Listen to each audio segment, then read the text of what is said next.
This past weekend, hundreds of thousands of people utilised one of capitalism's greatest achievements, the smartphone, to send the hashtag #ResistCapitalism trending worldwide on Twitter. Here's a sample of their idiocy. The bourgeois and their racist, sexist capitalism must be purged. Cis white males will be the first against the wall. Hashtag resist capitalism. We have enough tech innovation and resources for everyone globally to work 4 hours a week and pursue life, art, hobbies. Hashtag resist capitalism.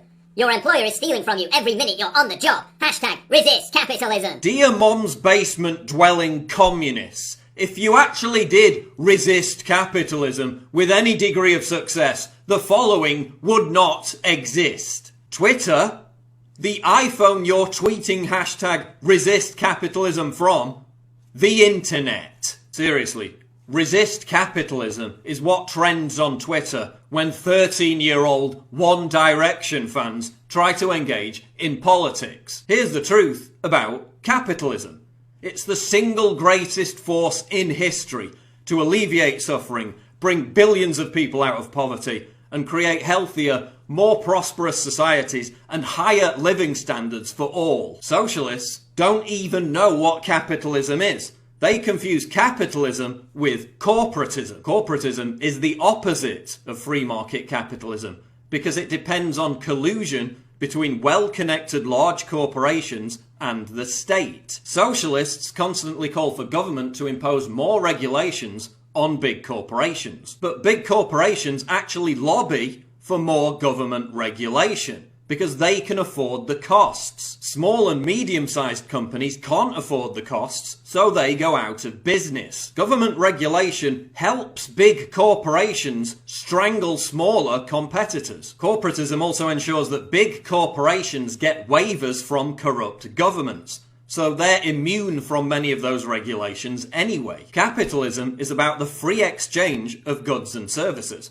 A competitive market creates quality because businesses fail if they don't please the consumer. Corporatism is about creating artificial monopolies that drive up prices and punish the consumer. Capitalism isn't the problem.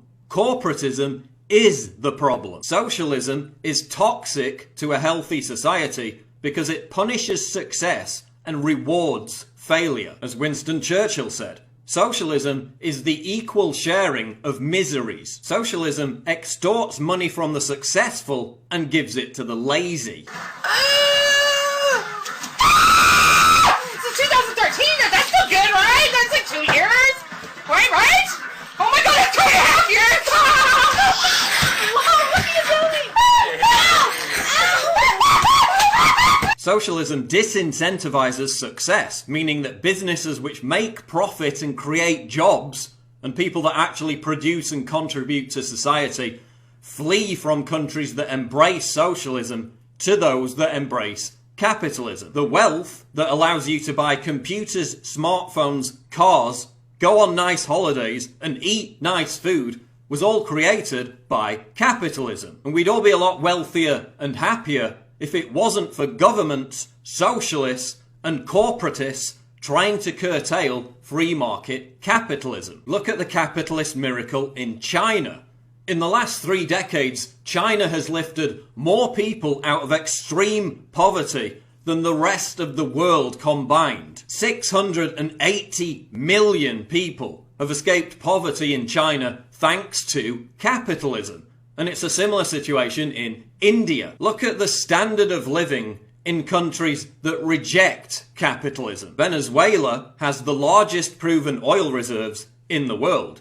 Yet its socialist government struggles to even provide its people with milk, flour, and toilet paper. But over in capitalist Chile, which has virtually no natural resources, its citizens enjoy the 3rd highest living standards in all of America, beaten only by the US and Canada. Compare places like Hong Kong, which has no significant natural resources, to Cuba, which has an abundance of them. Before Castro's communism, capitalist Cuba had a per capita income higher than Spain and Portugal. After Castro's communism, Cuba became a rundown economic failure stuck in a 1950s time warp. Like Cuba, Hong Kong was under an embargo from its nearest superpower, China.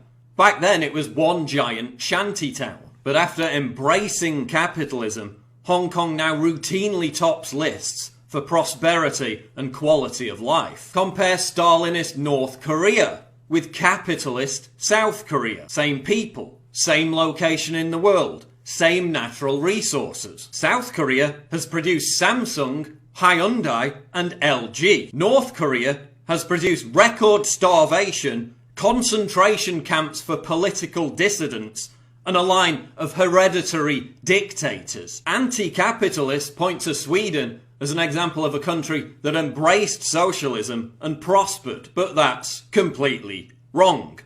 Sweden only began to prosper in the mid-90s after it dumped socialism and embraced lower taxes and privatisation. People who support socialism are also far greedier than those who support capitalism. Conservatives are more likely to be pro-capitalism, while leftists are more likely to be pro-socialism. Leftists associate capitalism, and therefore its most ardent supporters, conservatives, with greed and a lack of charity. However, studies show that poorer conservatives are more generous than wealthier liberals when it comes to giving to charity. So it's actually leftists who claim to be more concerned about the poor and needy, who are the most miserly when it comes to helping the poor and needy. While pro-capitalism conservatives, far from being greedy, are the most charitable. Look, capitalism is by no means perfect. There's still poverty in capitalist countries because we don't live in a utopia. We still live in a meritocracy where intelligence and hard work is rewarded with wealth. But even for those needy people who fall behind, capitalism provides a safety net via the welfare state, paid for by taxpayers as a result of wealth creation because of capitalism. America's poverty line for a family of four is $63 a day. In the poorest countries, which haven't embraced capitalism, it's $1.25 a day. So by resisting capitalism, you're actually promoting an economic system that guarantees destitution and misery for the most amount of people. You're supporting an ideology that ensures billions of people will continue to remain mired in poverty. So go back to your mom's basement, don your Che Guevara t-shirt and genuflect beneath your hammer and sickle flag. But please, don't inflict your colossally retarded hashtag on the rest of us, because you've got no idea what the hell you're talking about.